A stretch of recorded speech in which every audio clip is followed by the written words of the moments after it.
GHMC standing committee సమావేశంలో కీలక నిర్ణయాలు తీసుకోనున్నారు. కేబీఆర్ పార్క్ చుట్టూ నిర్మించే ఫ్లైఓవర్లు, అండర్ పాస్ల నిర్మాణానికి ఆమోదం తెలపనున్నారు. మరోవైపు మేయర్ విజయలక్ష్మిపై అవిశ్వాసం పెట్టేందుకు బీఆర్ఎస్ పావులు కదుపుతోంది.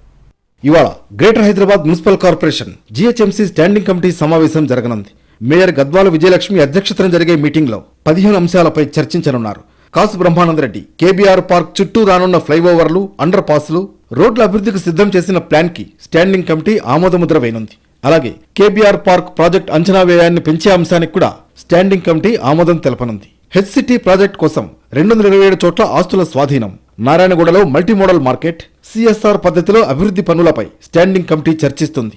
హైదరాబాద్లోని నాలాల్లో పూడికలు తీయడం, సిఆర్ఎంపీ కింద చేపట్టే పనులకు సంబంధించిన ప్రతిపాదనలపై చర్చించి నిర్ణయం తీసుకున్నారు. మరోవైపు జీహెచ్ఎంసీ మేయర్ గద్వాల విజయలక్ష్మిని గద్దెదింపే ప్రయత్నాల్లో ఉంది బీఆర్ఎస్. దీనిపై చర్చించేందుకు బీఆర్ఎస్ వర్కింగ్ ప్రెసిడెంట్ కేటీఆర్ నేతృత్వంలో ప్రత్యేక సమావేశం జరిగింది. అవిశ్వాసం పెట్టేందుకు తమ కార్పొరేటర్లతో పాటు ఇంకెంతమంది కావాలి, ఎక్స్ అఫీషియో సభ్యులు మినహా మిగతా సభ్యుల్ని ఎలా సమకూర్చుకోవాలనే అంశంపై చర్చించారు.